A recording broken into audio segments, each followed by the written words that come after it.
Munange okola kyamannyo kubanga wekumidde ku tibegagadde BBS Terefayina yaffe wakabaka ba Buganda nkulamusaako n'enkozi fudde kubanga otusake nga lunaku luno olwaleero lunaku lwa Mande ennaku zomwezi 23 omwezi gwa 10 omwaka tulimu wa 2023 programu olutindo nze Peter Atenyi ku mbuga enkulu wano Masengere Mbulange Mengo esunzire okubeera nga tukutusaako empeereza yonna ennungi nkujukiza olunaku lwa Saturday oba olw'omukaaga lwa Sabbiiti eno ng'ennaku z'omwezi 28 tulina kubeera n'empaka ez'akamalirizo egy'emipiira egy'amasaza ab'Egomba bagenda kuba basamba n'ab'Ebulemeezi mu mupiira ogwa final ate ab'Ebuddu bajja kusookawo n'omupiira nga basamba mawokota okulondako anakwata ekyokusatu saako ekyokuno okuyingira emirambo gibulawo ssaawa 2 ez'okunkya ate okuyingira omutwalo gumu ate abagala enkola eya VIP ekikungu gye basasula emitwalo 2 Saturday eno final z'emipiira gy'amasaza ga Buganda. Olunaku olwaleero tuze okusaba okulula ekintu ekipya okuva mu bannaffe aba MTN Uganda abagamba nti gwe mukutu gosobola okubanga okozesa okwogerezeganya n'abantu bo saako n'oggula bundles nosobola okubeera nga ogoberera ebintu ku mutimbagano. Nina n'abakulu okuva mu MTN saako ne Private Sector Foundation nga balina kye bazze okusaba okulula. Nina omukyala Josephine Nabukeera ng'onono avudde mu procurement oba abavunaanyizibwa ku kugulira MTN ebintu okuva mu abantu saako n'omwami Francis Kisirinya ng'onono yakuliriye Chief Membership Office oba akulira enteekateeka ekulaba nti ba Private Sector Foundation bafuna abantu abajja okubeegattako. Balina ekifo kye bazze okusabuukulira ngenda basaba batulamuseeko n'oluvannyuma tugende mu mboozi zaffe olwaleero bakitusabuukulire nga bwe bakiteeseteese. Kansooke ne Francis Sebo. Weebale nnyo weebale ddala Peter nammwe abalabi baffe essaawa zino ez'ettuntu. Amannya agange erinnya eryange nze Francis Kisirinya nga nze Ssaabakunzi w'Amasigansimbi mu Private Sector Foundation. Neesiimye nnyo okubeera nammwe essaawa zino. Waaw, Josephine. Amannya gange nze Josephine Nabukeera nga ndi mu kitongole kya MTN Uganda nga ndi omu kubagulira kampuni ebintu ebyenjawulo. Josephine ngenda kusooka naawe kuva mu MTN. MTN abantu bazze beesunga nti mulina ekifo kye mugenda okusaba okulula. Tusigire ekifaananyi kiyinza okusaba okulula kintu ki abantu bakimanye kaleme kubeera kaama. Ku myaka 25 MTN gyemaze mu Uganda tubadde tugulanga ebintu ebyenjawulo naye ng'ate ensimbi ze tusinga okuteekamu oba okugulamu ebintu za tekinologiya bw'ogenda okugeraageranya kubanga era kampuni eri mu bya tekinologiya tugenza okwekenneenya ng'abakyala tebatera kwenyigira mu tekinologiya baagadde nnyo okubeera mu by'obufumbi ebyokutimba kweganga batya embeera ey'okuba nti omukyala bakulaba katugeze oba olinnyo omulongooti oba otuleetera ebintu ebikwatagana ku tekinologiya ebyenjawulo oba computers. Gamba abakyala ba supply abakyala tebabettanidde nnyo. Abakyala tebabettanidde nnyo. Kati nga MTN Uganda twegasse n'amakampuni amalala omuli UN Women, omuli PSFU, omuli DFCU, omuli NSSF, omuli Innovation Village ne MTN Momo gye tuyita Mobile Money Uganda okuba nti tugezaako okulaba nti abakyala bano tubawa amaanyi batuba tutumula okuba nga bayingira mu bintu ebya tekinologiya.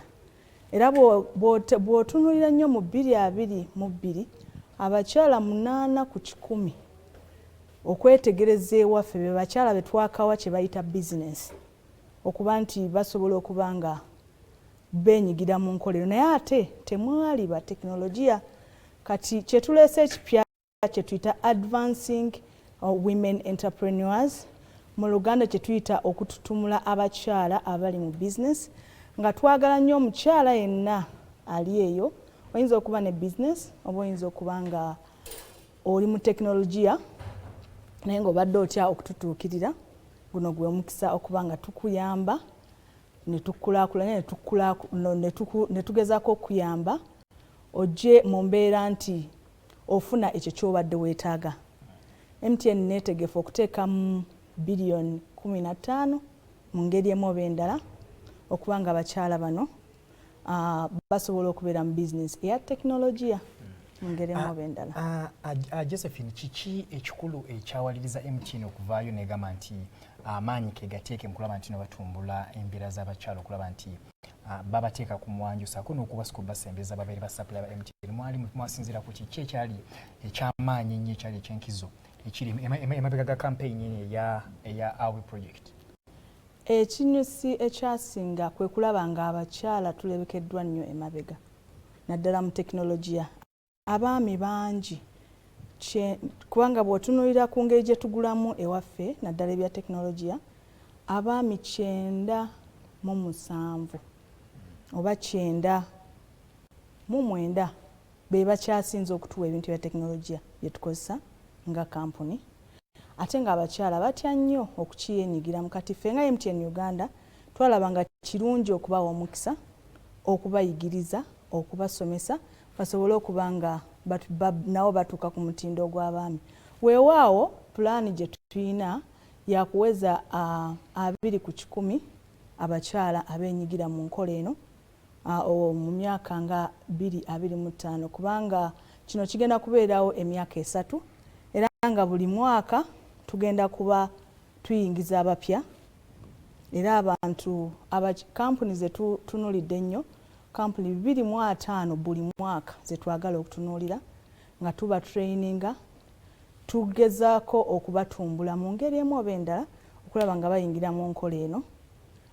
Kijja kuyamba ensi okukulaakulana kubanga gye bugenda obudde ogenda okwetegereza nga tekinologiya yakyasinze era gwe tulina okutunuulira.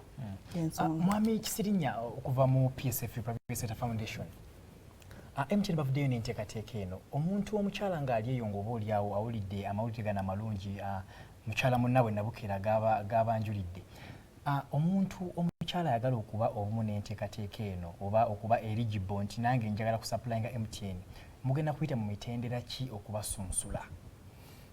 Weebale nnyo, weebalire ddala. Era abakyala abali eyo ndowooza entanda evudde mu MTN mugirabye empitirivu nnyo, egenderera okulaba nti ebatumbula okusinga wawe mubadde muli naddala mu mbeera eya tekinologiya.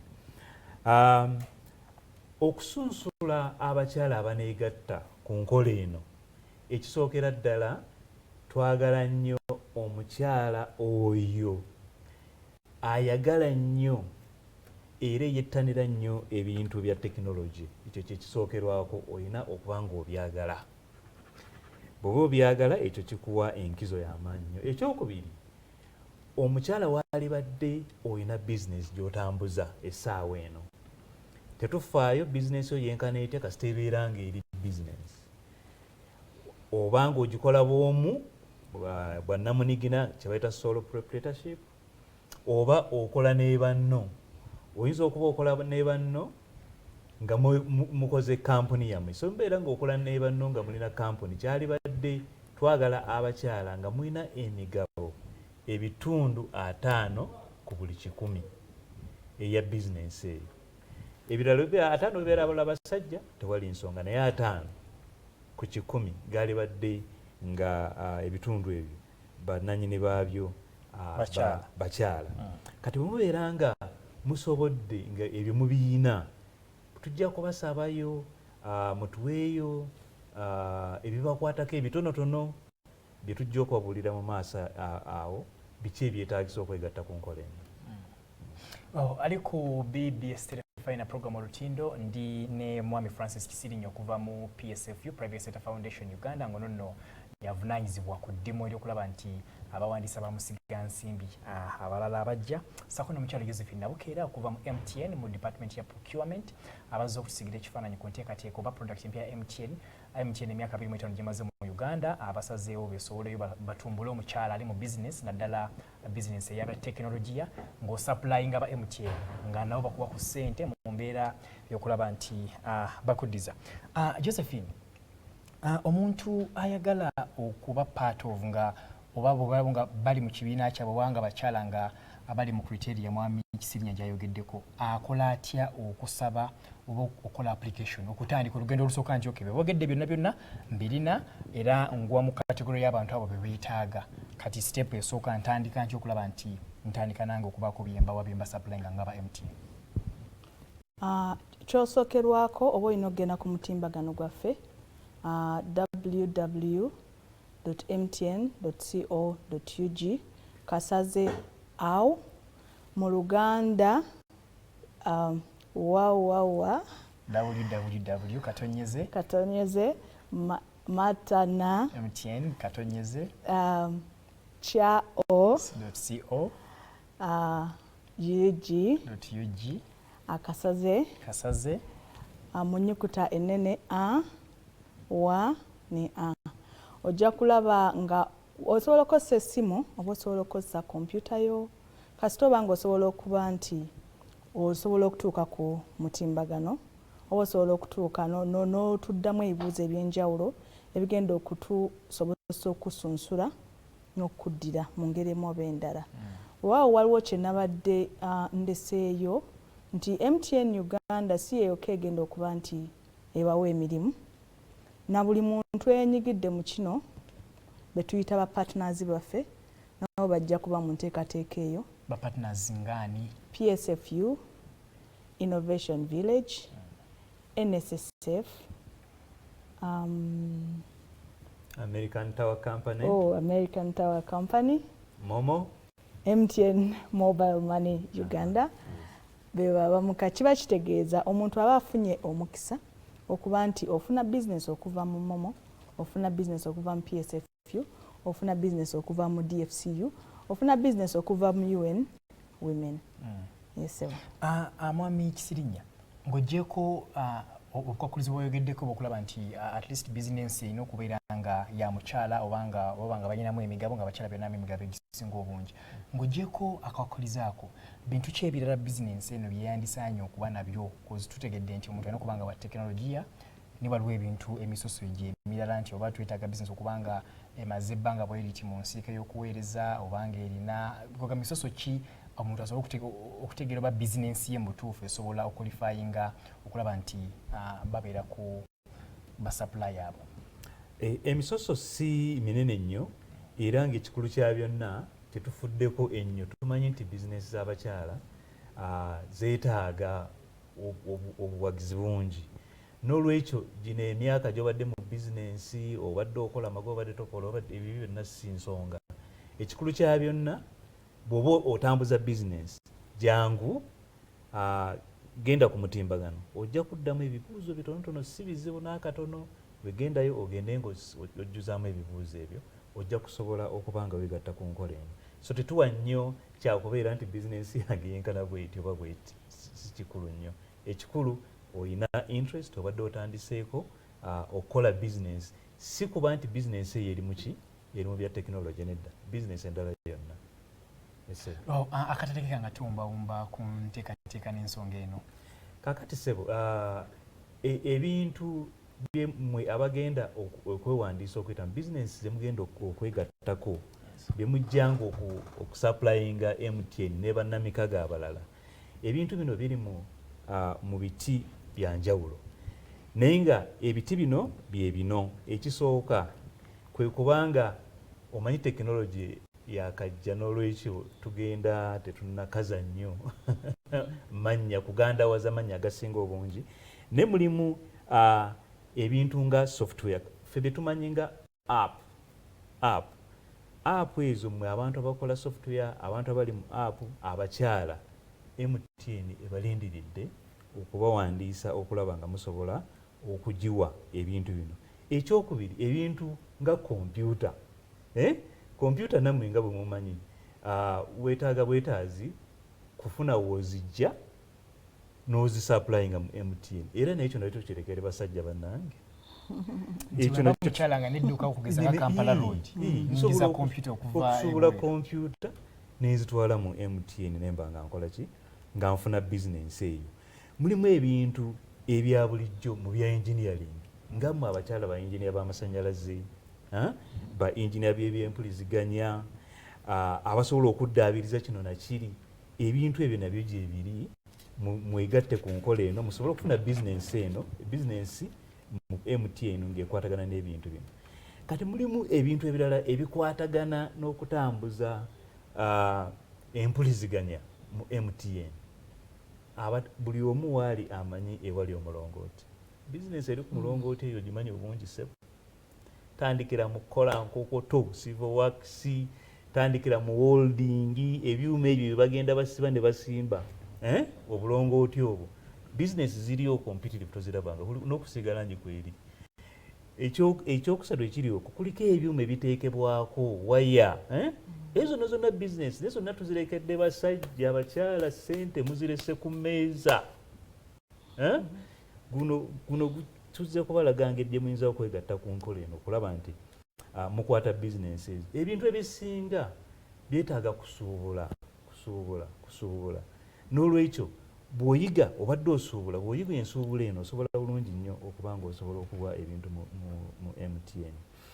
Kati mulimu ebintu nga ebikwatagana n'amasannyalaze buli lw'ogenda buli lw'olaba omulongooti ogwo waliwo genereeta ezitalina genereeta zirina soola kati emirimu egyo gyonna weegiri genereeta osobola okubeera supplier wa genereeta osobola okubeera supplier wa sola CCTV ezo zonna egyo gyonna emirimu weegiri naye ate era waliwo emirimu emirala egy'okuddaabiriza ebintu ebyetaagize okuddaabiriza egyo gyonna mirimu bw'obitunuulira ebintu ebyosobola okufunamu ssente oba byosobola okutandikamu bizinesi okugaziya bizinesi yo ng'oyongerako ekiwayi ekirala ekya tekinologiya bingi nnyo era saali yagadde kulaba mukyala yenna akozeeko ku bizinesi okuba nga tuwetwalira mukisa guno kikulu nnyo okuvaayo n'oba ng'ojja n'ofuna ku bizinesi zino naye ate era mulimu n'ebirala ebitali mu tekinologiya bitujja okwongera okulaba nti bizinesi abagula ebintu mu MTN nabo babiwa abakyala katugambe ebintu nga ebyemirimu egy'ekikugu katugambe ng'okuyigiriza abantu ba bulijjo oba abakozi ba MTN ebintu ebikwatagana ku endabirira y'abakozi HR ebintu ebikwatagana nga ebya ssente finance na accounting ebintu ebikwatagana n'okubeesabeesa ba customer experience n'ebyo byonna bijja kubeerayo ng'ogesseeko n'ebino ebirala twadde tukola abakyali badde mufunamu emirimu ng'ebyokulabirira abantu ebyokulya ebyokukola bituyita corporate wear nga t-shirt mapeeni ebyo byonna bijja kubanga gye biri nga naye mubyongerako ku bino ebiriko n'abalala abakwatagana n'okuyambako mu by'amateeka n'egyo nagyo gigenda kubeera emirimu nga gye giri mu MTN n'olwekyo abakyala tubasaba okuba nga mwettanira enkola eno kwegamba tekiri ku byamaguzi byokka wabula ne services era kyenyinza okwongerako nti omukyala tobeera kweraliikira nnyo ga nti bannange ntandikirawa guno omukago gwe tulimu okulaba nti tutambula naawe ebbanga lyonna okulaba ng'osobola okutegeera omulimu guno n'ogukola ekisooka tuteeseteese okulaba nti abo bonna abanaasunsulwa tujja kusunsula amakampuni 250 malambirira 100 gattako 250 malambirira nga tujja kukwatagana nammwe tujja kukolagana nammwe okubateerawo obuyambi bujja okwongera obukugu mu bye mumanyi ebya tekinologi mufune obukugu obwo okusomesebwa ebyokutambuza bizinesi mufune obukugu obwo ssente ze mwetaaga okukola emirimu gino tuyina amakampuni ng'amabanka agenda okubeerawo okulaba nti ensimbi ze mwetaaga weeziri kati ebyo byonna bibeere nga bikuwadde buli kye weetaaga okulaba nti okola emirimu gino MTN omukisa gwetuwadde okulaba nti abakyala mutumbuka ate ne mujja mu mirimu gya tekinologiya bannange tekinologiya kyekipya kati ekipya kino twali badde tukyetabamu kubanga emirimu gy'omulundi guno n'okujja mu maaso bigenda kubeera nnyo mu tekinologiya okusinga mu bizinesi etubaddemu eza bulijjo. Mukyala Nabukira nga tumbawumba abakyala banjagadde okuwandiisa waliwo nsalisale nti balina kukoma nnaku z'omwezi wezi ti kimu then n'enteekateeka endala esigaddeyo abantu baffe gye bandyagadde oba gye bandisaanye okumanyako ku nteekateeka eno ya MTN 25 AWE project. Abakyala abalyagadde okwewandiisa tugenda kukoma nga 3 olwa Novemba 2023 tujja kuba tulanga olulala lwe tunaddamu kuba tugenda kikolanga buli mwaka tujja kuba tulanganga lwe tunaddamu naye nga ku kino ekisoose era kye tukola nga 3 Novemba 2023 tujja kuba tumaze okuggalawo Novemba 3 Novemba 3 October 3 November omwezi ogujja. Wow. Ali ku BBS Terefayina yaffe mbadde ne Mwami Francis Kisirinyo okuva mu PSF oba Private Sector Foundation Uganda ngono nno yakulira oba yayina eddimiro okulaba nti nno bawandiisa bamusiga nsimbi abalala saako n'omukyala Josephine Nabukera okuva mu kitongole ekya procurement oba ekivunaanyizibwa kuwa abantu emirimu egy'okusupplying ebintu saako ne services mu kitongole kyaffe kino ekya MTN Uganda badde bategeeza nti nga bajja kuza emyaka 25 balina enteekateeka ekolaba nti nno bakutumbula gwe omukyala ali mu business osobola okulaba nti nno bataddewo omwaganya nga guli special gugwongo omukyala olina kyosobola okuwa MTN agenda ku mutimbagano ogenda ku kifaananyi kya MTN www.mtn.co.ug akasaze AWE osobola okulaba nti nno ojuzaamu foomu nyangu nnyo yakutegeera ofuna omuntu n'akuyambako n'osobola okulaba nti werabumu n'enteekateeka yo. Nkujjukiza olw'omukakala wa sabbiiti tugenda kubeera mu kisawe Wankulukuku nga tulaba omupiira ogw'akamalirizo ogw'amasaza ga Buganda ab'eggomba bagenda kuba basamba n'ab'ebulemeezi omupiira ogujja okusembayo ogw'akamalirizo ate omupiira ogunaakulemberamu okufunako obwokusatu n'anakwata ekyokuna budde ojja kuba esamba Mawokota ku lw'omukaaga okuyingira omutwalo gumu n'emitwalo 2 abagala enkola eri ey'ekyungo ya VIP. Programu olutindo sijja kubanga sikowa nonze Peter Atenyi Ayi Katonda kuuma Ssaabasajja Kabaka.